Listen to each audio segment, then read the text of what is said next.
prime thing is you have to win. Ill intent, violence, physicality, pain.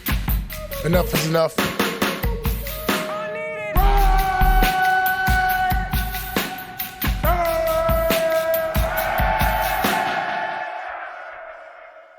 All right, welcome back to the Just Win podcast. We are coming at you guys a little bit early this week because the Raiders are playing the Kansas City Chiefs on Friday, Black Friday. That's Tashan Reed. This is Vic Tafer reporting from his daughter's room and of Ted Wynn. And we will preview the game and we got to talk about injuries first because the Raiders have a long list of injuries and some cryptic tweets about injuries we have to get down to. So, Tashan, you want to start us off? I mean, I guess the biggest injury news is Aidan O'Connell is back this week. Coming off of them losing Gardner Minshew for the season with a broken collarbone against the Broncos last week. They were going to need a quarterback if O'Connell wasn't ready to come back from that broken thumb that he suffered back in Week 7 against the Rams. But he was designated to return from injury reserve on Monday. Participated in a walkthrough today on Tuesday, and he was a full participant. And so all signs point to him being ready to start on Friday against the Chiefs and make his return, even though it's a short week. And he talked for a while in the locker room after practice today, and he said he's still not 100%. It's a broken thumb on his right hand, but the important step that he's been able to make is he's able to grip the ball and throw the ball confidently. He's not pain-free by any means, but it's not something that he just can't do like it was when he initially got injured. And so he won't be his full self, but it looks like he's trending to play on Friday. So won't be the Desmond Ridder or Carter Bradley show for the Raiders. It's going to go back to good old AOC. Doesn't sound that promising that he's just now able to grip a football. But if Gardner Minshew is healthy, you guys think he would probably get held back for another week? It's kind of tough with how rough Minshew was looking. Do you guys think that if Gardner Minshew is healthy, they might give O'Connell another week break to get a little bit more healthy? It's a good question. I don't think Gardner didn't play very well last week, so I can imagine there might be an urgency to get Aidan back there in there anyway. But it's a tough opponent in a short week, so maybe they might give Gardner another week. But this was the plan. I think it was a matter of time before Aidan took over. So now here it is, and I think I'm sure he's fine. Yeah, I mean, like they said, he was able to. He said he was able to start throwing again last week. So he wasn't, even though he wasn't practicing, just working off to the side with the trainers and whatnot. And so, and he had, they had the bye week in addition to him missing 4 games. So he had a good amount of time off. So I think it's just one of those injuries where he probably wasn't ever going to be 100% before the end of the season. I mean, broken bones only heal so quickly. So yeah, throw him out there at some point. So I feel like with the way Minshew's been playing as of late, this was the time to do it regardless. This is a better story when they win because his hand's still hurting, but he came out there and pushed the team to another win in KC, back-to-back years with a broken hand. It's a good story. Yeah. And I think, considering where the Raiders are, I mean, they're 2-9. Right now, they hold the 2nd overall pick in the draft. Like, it really doesn't make any sense for them to make some move at quarterback. I know some people were asking about them potentially claiming or signing Daniel Jones after he got cut by the Giants, but it's like, for who, for what? And like anybody else who's available in free agency has been there the whole year and they haven't signed him, so it just didn't make sense. I mean, even if O'Connell couldn't play this week, just I don't know, start Desmond Ridder for a week and then start him next week. So this isn't the team. It'd be one thing if they were, 500 or hovering around 500 and had a chance to still make the playoffs, but at this point in the season, like just roll what you have at quarterback, even if it is similar to what you got from Minshew. Yeah, so there's been a bunch of reports about the Raiders being one of the interested teams in Daniel Jones, and to me that makes no sense. I mean, like, what are you trying to do? Win a few games in the back end of the season here? I mean, is he even that big of an upgrade? I don't know. And to me, the thought process there just doesn't make a lot of sense to me. See, I get it. I think it makes sense to me because it's only cost like what, $350,000. It's a bare bones cost. The guy comes in for whatever it is, and you're not saying he's going to play, but might as well see what he's got. And then next year when he leaves, you get a comp pick. So I think you're paying for a comp pick, and At that price, I think it's kind of negligence. Not to kick the tires and see if he's what he's up to, but he kind of made clear through a bunch of different sources and reports that he wants to play for a winner.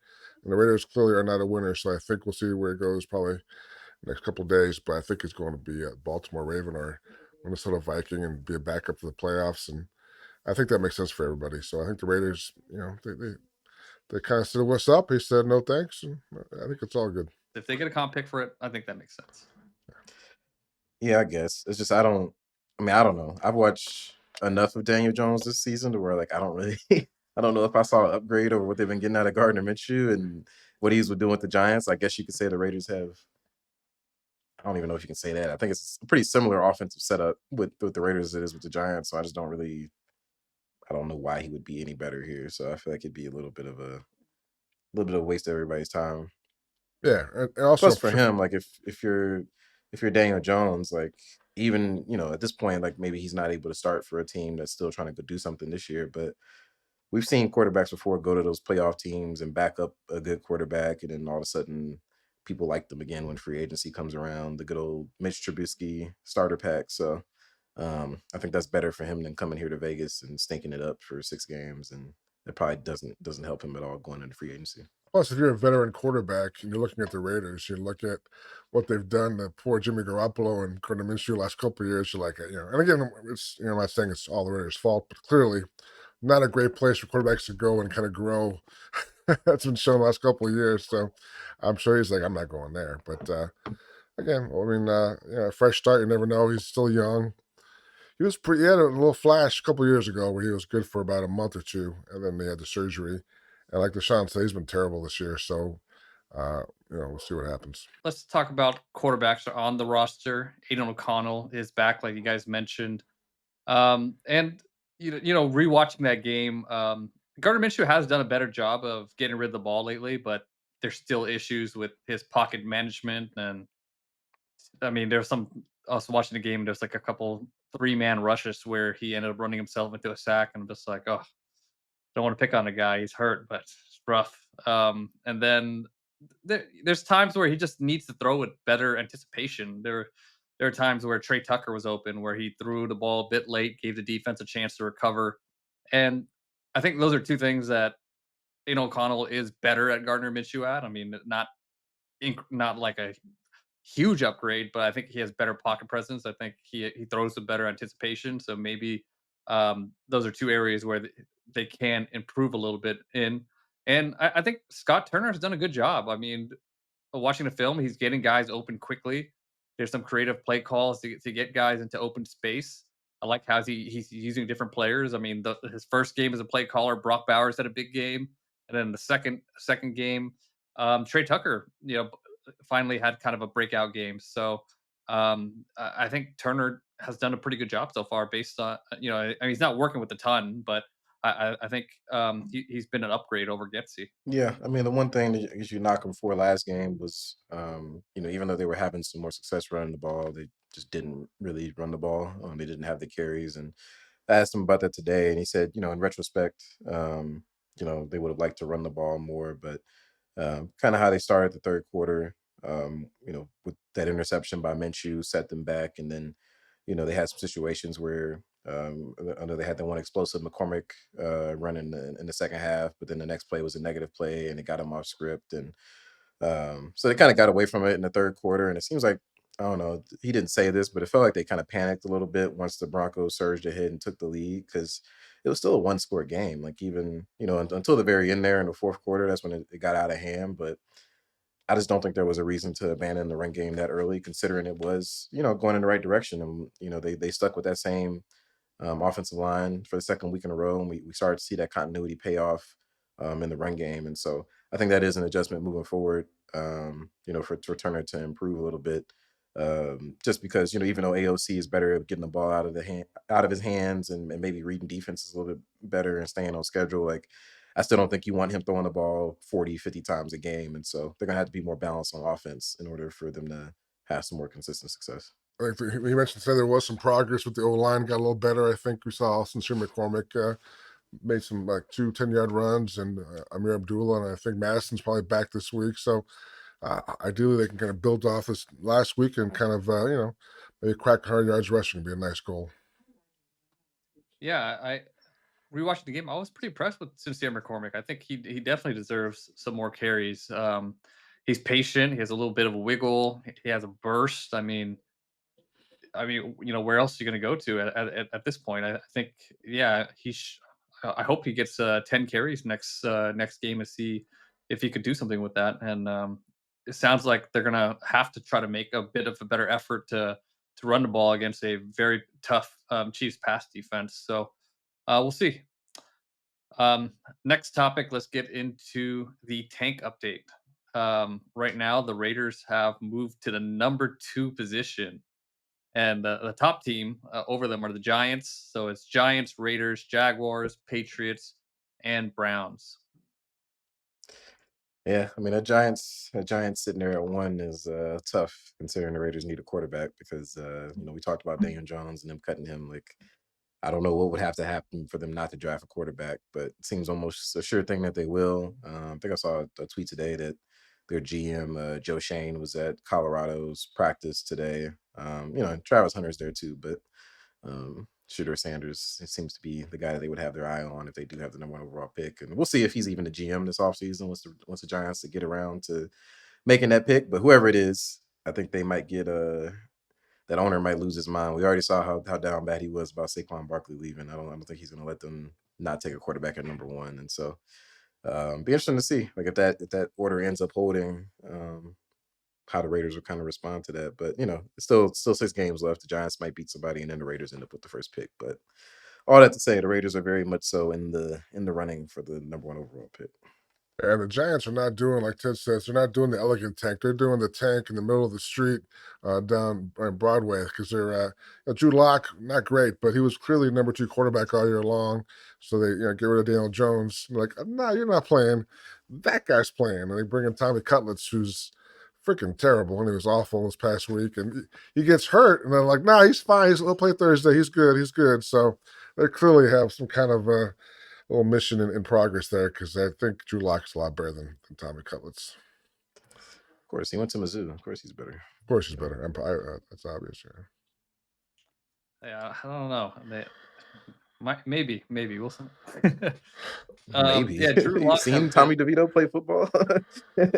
I actually haven't watched him play that much. I've definitely seen Drew Lock play though, and Yeah, you should check out some Tommy it's not good. DeVito all 22. It'll Didn't Drew Lock have really that get you big game? going. Was it last year for the Seahawks? They came down and on Monday Night Football and they won the game down the stretch. That was last year, right? Or 2 years Yeah, he ago. like threw a game-winning Yeah. touchdown. I think it was last Come on, year. Ted. when Gino got hurt. Yeah. Ted's just a hater. Sean got Anyway. these Drew Lock games fresh in his memory. Of course, man. I gotta ride for my team, man. You know what I mean?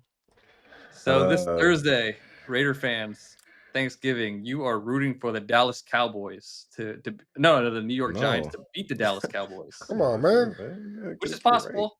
They're starting Cooper Rush, but Cooper Rush is better than Tommy DeVito, so yes, he is. You don't think so?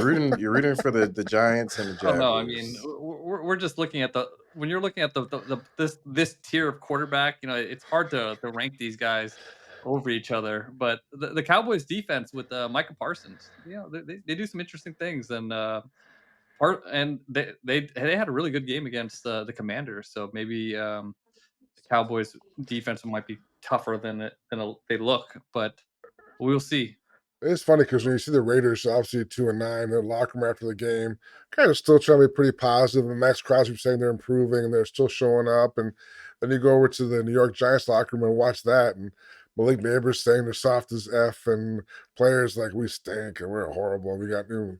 So it's definitely a different kind of mood in locker rooms. I think it's kind of interesting to see how these two teams are the same record, but kind of definitely a different mindset at this point.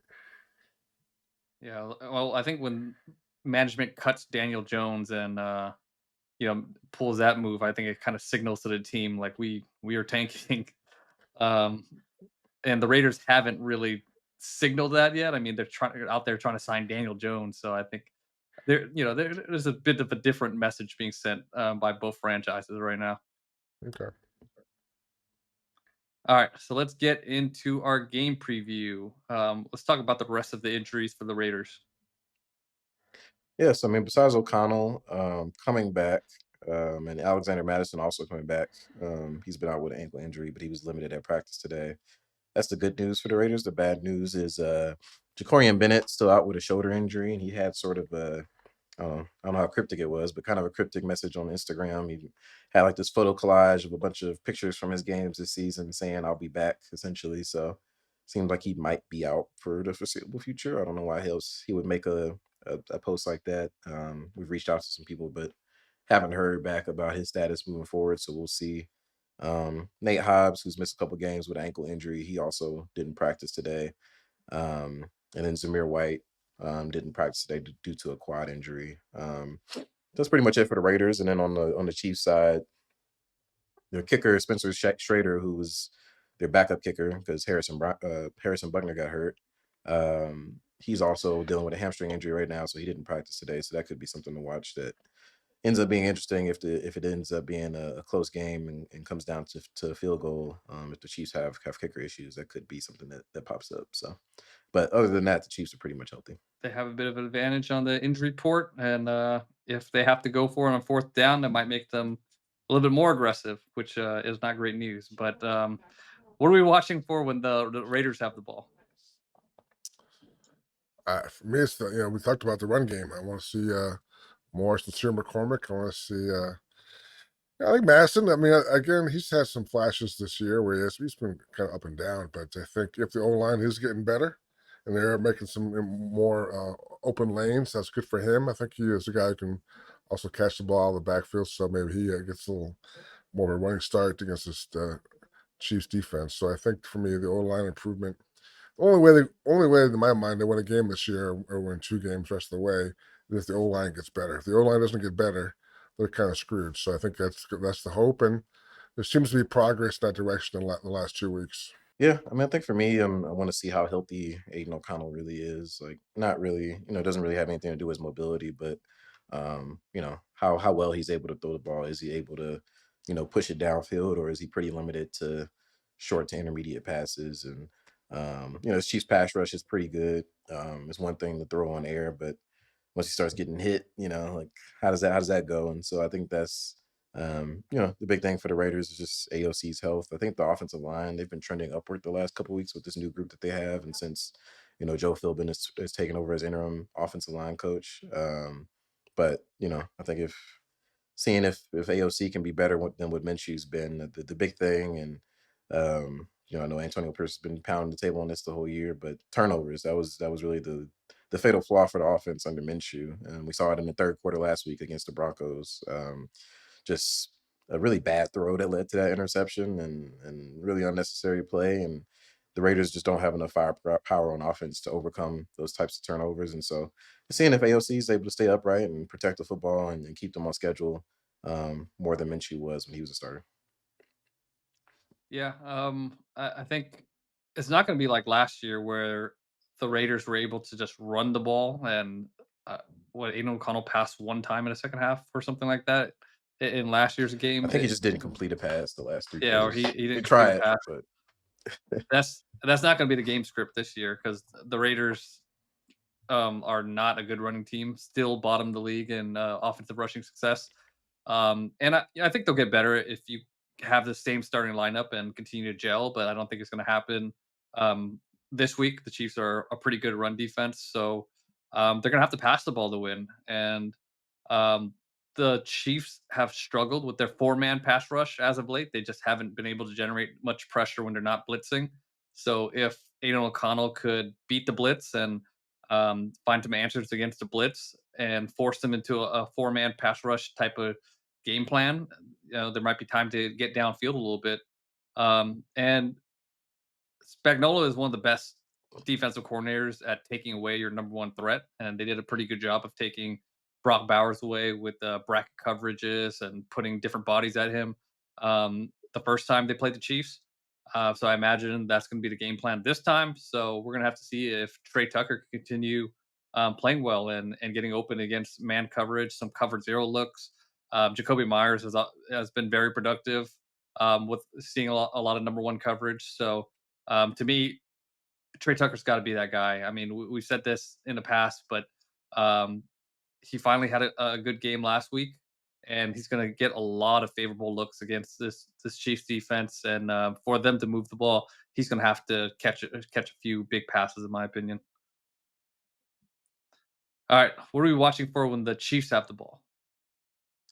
I mean, I guess it's the tight ends. We always talk about Travis Kelsey killing the Raiders, but all of a sudden they got Noah Gray. I think he has 4 touchdowns the last 2 weeks. He's definitely become more of a bigger factor in that offense. So the 12 personnel looks and definitely going to the other guy besides Kelsey as much. So for the Raiders, it was always a challenge just covering Travis. Now you got to actually worry about the other guy as well. So the linebackers will be put to the test, both Spillane and Diablo, and I think that'll be a key matchup because they're not really pushing the ball downfield. It's all kind of intermediate stuff. So I think those two guys, especially in the red zone, Noah Gray's been very dangerous the last 2 weeks. Yeah, I think I would be watching this. I know we talked a lot about the Raiders' offensive line, but the Chiefs' offensive line, they've had some issues when it comes to pass protection as of late. I mean, they just barely beat the Carolina Panthers last week, and the Panthers are really giving them fits, getting after Mahomes.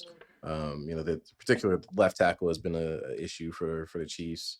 They had the rookie Kingsley who's been struggling, and then they threw Wanya Morris out there, and he hasn't been much better. Jawan Taylor's kind of been iffy too, and so we've talked about, I think it's 4 games in a row that Max Crosby hasn't had a sack. I know Tyree Wilson's starting to make some progress, but I think this is a game where you really need those Raiders defensive ends and the overall defensive line as a whole to be able to create some havoc and get after Mahomes. And I guess on the back end of that is something that we've seen Mahomes do a lot this season when he's pressured, is he's really hurting teams as a scrambler. Late in that Panthers game, I mean, on the game-winning drive, he had I forget what it was, like a 33-yard, 34-yard scramble. Where he just escaped the pocket and he's doing that tightrope stuff on the sideline. So I think not just rushing the passer and getting after Mahomes, but also containing him and preventing him from hurting them with his legs. I think that's the thing I'm gonna be watching when they're on defense. Yeah, the Raiders have been kind of living on the blitz lately, and they had some success against it, with it against Bo Nix, but Bo Nix also punished them from some big plays, and Patrick Mahomes has just gotten so good at answering those type of blitzes that they're going to have to go back to being more of a four-man pass rush type of team. And obviously, the Chiefs are going to put a lot of attention on Max Crosby, but their tackles haven't been good. They've been particularly bad at the left tackle spots. So Tyree Wilson has been more effective on the inside as a pass rusher. So, but maybe we'll see him line up on the left and use that bull rush a little bit more. But whoever lines up on that left, whether it's Snowden or whoever, they have to generate pressure and have a big game to get them homes, because they're not going to be able to blitz as much as they have, and that's that weakness on the offensive line. And Isaiah Pacheco could be back too, so you imagine like they're probably going to run the ball a lot, and try to create some play action opportunities that way. Um, but yeah, for me, it's going to be who could create pressure off that left edge, and can the Raiders stop the run? I thought they stopped the run pretty well against the Broncos. So if they could get the Chiefs into those passing situations where you could test that offensive line, they might have a chance. But if the Chiefs are able to just run for 4 or 5 yards a pop, it's going to be a long game. All right, let's get into matchups of the game. What are we watching for? Yeah, I feel like I did this last time, but I think something that hurt the Raiders' offense a little bit against the Broncos was Pastor Tane pretty much was locked down when he was on Brock Bowers. When they had that matchup, I think they targeted Brock Bowers like 10 times, but he was held in check on most of those. And you would think that the Chiefs would use Trent McDuffie in a similar way. I mean, he's one of the best cornerbacks in the league. He plays a little bit of inside and outside, so he could probably follow Bowers even if he's lined up in the slot or inline tight end. So I think that's the matchup I'll be watching. We saw last week. I mean, Jacoby Myers and Trey Tucker were able to step up and have big games, even though Brock Bowers wasn't going. But he's the focal point of this offense right now, and they have to find ways to get him going. And I think that's probably going to be the matchup that he sees most often from the Chiefs. I'll go with the O line. I think the Raiders O line kind of pushing the Chiefs backwards. I think you mentioned the game plan last year was like run the ball, and I would imagine that ideally they have the same game plan this year. If they can run the ball and kind of take some pressure off Aiden, and then have some play action stuff. So I think they're going to try and establish a run early on. And I think that's why the O-line has to come out and really kind of establish themselves early in this game. Yeah, to me, it's gonna be either Snowden or Tyree Wilson against whoever's starting at left tackle for the Chiefs. Like I mentioned, they just don't have a good starter on that side, and they've been kind of having guys go in and out of the lineup. Um, and yeah, it's a big weakness on the right side. I mean, it's going to be Jawan Taylor against Max Crosby, but they're going to chip him with tight ends and running backs, and he'll still create his fair amount of pressure. But I mean, you could break this game, or you could have a chance defensively at least if you get some the pressure on that side. So that's a matchup I'll be watching for. And let's get into X factors. Who are you guys X factors for this game? X Factor. I'm going to go Jack Jones. I'm going to go Jack Jones. He was a star of the show last year. I thought he played okay in spurts this past week. I know he's coming off the back injury. We got victimized in a touchdown by Sutton, but he made some plays, some tackles, had some decent coverage. I think he's a guy. There's not many playmakers on this defense, but this year especially, I think they have 5 takeaways on the year, so dead last in the NFL. It's really really bad. 5 is it's a terrible number. So I think the only real hope for a guy on defense who can make a play and kind of get you going like he did last year is Jack Jones. So that's my X factors, Mr. Jack Jones. Yeah, man, I think I'm gonna do it. I'm gonna say Tyree Wilson, man. I think Ooh, with Wow. Max Crosby, I'm assuming, especially if he's lining up across from the left tackle, he's gonna get chip help from the Chiefs. They like to run out of a lot of 12 and 13 personnel formations, as Vic mentioned, because they have a couple pretty good tight ends, not just Travis Kelsey anymore. And so, if they're sending extra help towards Max Crosby, and the Raiders aren't able to blitz as often because they are playing against Patrick Mahomes, and Tyree Wilson's gonna have to win those one-on-ones on the outside. And so, he's had a couple moments the last couple of weeks against the Dolphins and the Broncos where he was able to do so, and it seems like he's getting more confident. And so, see if he's able to rise and create some plays against Mahomes. yeah, my guy is going to be Trey Tucker. Mentioned it. He's going to see a lot of one-on-one coverage, and he had a little bit of a breakout game last week. We'll see if he can continue it against the Chiefs. If he gets a long pass or two, that's going to do wonders for his offense. All right, let's get into predictions. I'll go Go first. ahead. I think the Chiefs are going to be able to run the ball. They're going to use both those running backs, Hunt and Pacheco's back, and they're going to try and just beat the crap out of the Raiders up front on both sides of the trenches. So I think it's going to be. I go Chiefs 30, Raiders 17. Actually, that was my exact score I had too. Yes. Go ahead. Give us an explanation. Let's hear it. Yeah, I mean, I think the Raiders have moved the ball better under Scott Turner. So I think, and the Chiefs' defense they haven't been the same unit as last year, and they started the season pretty well, but they haven't played as well. I mean, Bryce Young lit them up last week, but Bryce Young he made some amazing throws, legitimate amazing throws in that game as well. But yeah, I think the Chiefs' defense is trending downwards a little bit, whether they're just not interested or they need some help um, pass rush wise. They're just not the same unit. I think the Raiders will move the ball on them a little bit, but I think ultimately, I think the Chiefs offense is going to be too much for the Raiders. So they're 30-17, same score. Yeah, I think it's gonna be kind of an ugly game to watch. Like, I don't think it's gonna be like particularly exciting. Not that last year's Christmas game was either. But Talking about thrilling I think last that year. nah, not really. But I have the Raiders Chiefs fans? winning. For Raiders fans, I guess it's rather dull game, I thought. But anyway, Chiefs 24, Raiders 14. I think this Chiefs defense is really tough, and the Chiefs offense has been kind of middling throughout the year. I say that, but I think they're what 10th in scoring or something. They're just not. I think we just evaluate the Chiefs by those first couple of Mahomes years, and every year afterwards that they just kind of look like a normal offense. We think they're struggling, but I think they do enough to put the Raiders away in this one, and the elegant tank, as Ted likes to call it, continues. Elegant tank continues. Let's get into fan questions. What needs to happen to make Brock Bowers the offensive rookie of the year by Aaron? They need Bo Nix to stop playing so well. That's the first one because right now he's on You the guys fast laughed track at to me when win I it. said Bo Nix could win, We didn't win we Offensive didn't Rookie of the laugh at you Year. because it was a bad idea. It was just everybody in America was saying it, but like Yeah, you you just were came saying it off was winning the offensive player of the week. Oh, I said it when Jaden Daniels was the no. You No, said it would have been clear cut trending. leader.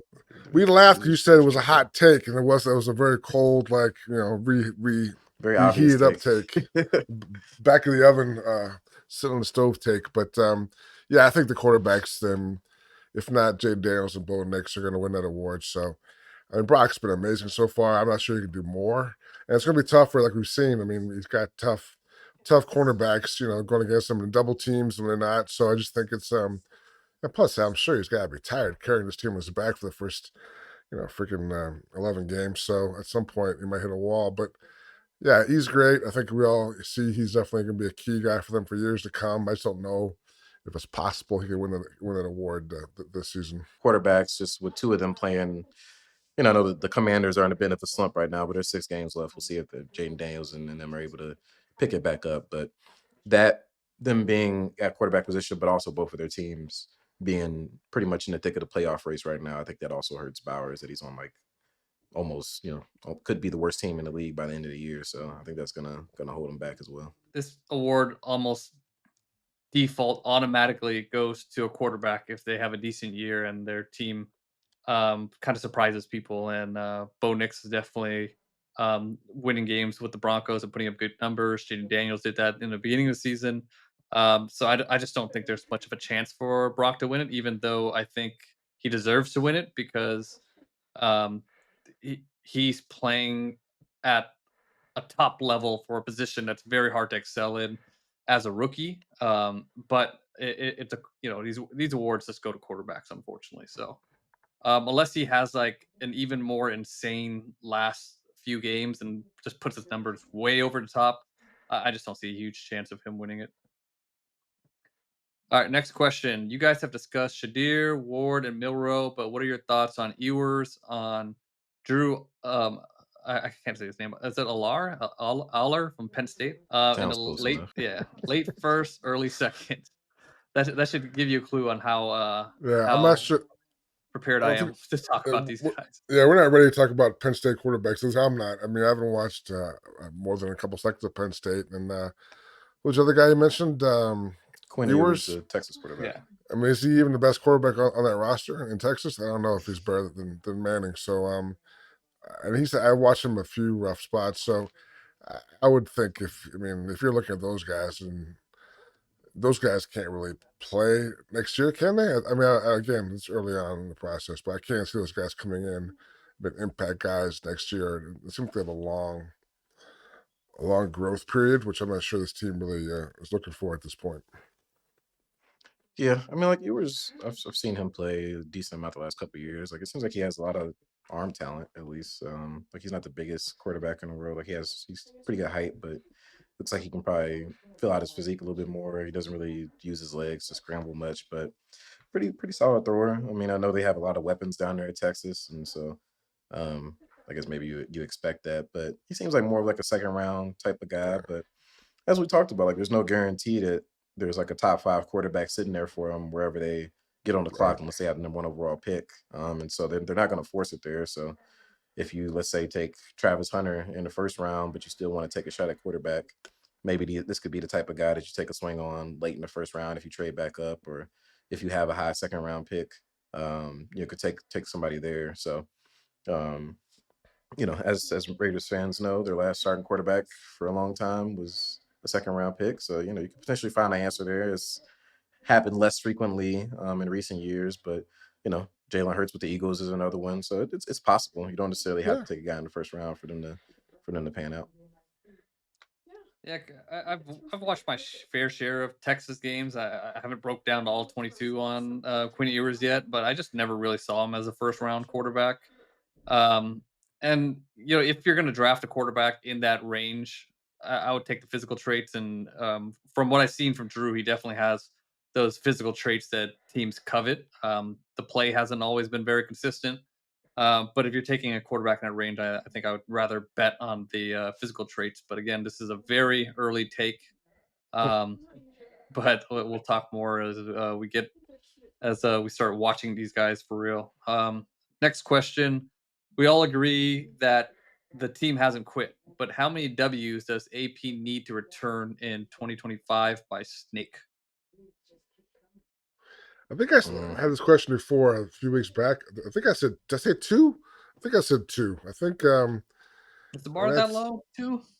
I mean, I think for me, and I'm trying to think of like Mark Davis, how he's looked at things in the past, like with Tony Sperano way back when, who's interim coach, kind of in the balance. I think you have to avoid the really, really bad loss. So you can't get blown out and look terrible. Like that would be really bad for Antonio. So I think the close losses where you can say we're playing young guys, we're improving. I think that might sell as long as you win a couple games. I think you have to win. You can't go winless. I think you have to win a couple games and not get blown out. I think he might do enough to come back. Yeah, I think it's less about the win total as it is how they look. In these games. Like if they're competitive all the way through the end of the season and the guys aren't quitting, then I think that gives AP a fighting chance to keep the job. But if we get down to those last few weeks of the season and they're just getting their ass whipped, then I think that's where you see him get fired. So whether it's 3 wins or 4 wins or 2 wins, whatever it is, I think it's more so about how they look. And um, I know owners have gotten more impulsive with firing coaches in recent years, but like we've seen coaches like have a really shitty first year and then turn it around moving forward. So it's not like it's never happened. I know a lot of fans, it's year to year, and you love guys and hate guys just like that. But um, there could be some logic behind keeping them going in the year 2 as a full time head coach if they are competitive at the end of the season. So, but I think that's really going to determine what happens is how they finish the year. Yeah. To me, I think regardless of what happens, you have to evaluate everything at the end of the year. I mean, um, really assess the team, his impact on the team, whether he's gotten better at some of the game management stuff we've talked about. What other options you have to on the table? I think no matter what happens, I mean, unless he wins out or something, I think it all has to be on the table, and you have to just consider everything. I'm not saying fire him, but I think um, you really have to evaluate where the entire picture and your options at the end of the season. And the one example of a guy who's kind of got a similar background who had a really rough first year is Dan Campbell. And Dan Campbell now everybody loves Dan Campbell. He's seen as one of the best coaches in the league. So that's if you are an Antonio Pierce guy, that's kind of the comp you're hoping for. A guy who learns from the first year, the team gets better, and then kind of make some make a run at that point. I think the other question for Mark Davis will be what's the plan as far as the quarterback? If you get a young quarterback in, who's running the offense? Why is that a better choice than the one he made last year, Luke Getsy? So that needs to be the real thing that Antonio hits the home run with is a plan with the new quarterback and why that would work as opposed to Luke Getsy, his choice last year. Yeah, I mean, he has to have a good plan as far as who he's going to attract as an offensive coordinator. If it's not going to be Scott Turner, I mean, we said it was the most important hire he could make last year. The Kingsbury thing fell out, and the Getsy thing happened, and obviously it's one of the biggest deterrents of this season so far. So, yeah, we'll see what happens. I hope you guys have a great Thanksgiving. Hope you guys have a good Black Friday after, and let's hope the elegant take takes a little bit of a back burner this week, and they get they get We back need, we on. need, we need a new phrase, man. Yeah, Chris. That phrase is limping at when it People like first. it. People like it. Who likes it? I don't The think they one like guy it. on Twitter sent you a DM, which you forwarded to me. That guy liked it. That's great. But Hey, anyway, I got a comment about it on an article that had nothing to do with, about the Raiders. All right, so so the you people have a buying it. stalker. I'm glad you have a Yeah. stalker. That's good. That's good to know. I'm happy for you. But yeah, everybody, happy Okay. Thanksgiving, and definitely thanks for watching, thanks for listening, and thanks for reading all our stuff. So hang in there, and hopefully things there's a reason why you guys can smile at some point. Yeah, happy All right, Thanksgiving, guys. y'all. Post your plates unless they're nasty. Then don't post them. We'll be judging. Post, I'll be posting mine so we can have a plate war on Oh, plate Thanksgiving. war. I'm All all, I'm right, all we for got that. it. We're You know on what I plate mean? war. Let's do it. Let's do it. All right, guys. We'll talk to you after the game on Friday. Peace.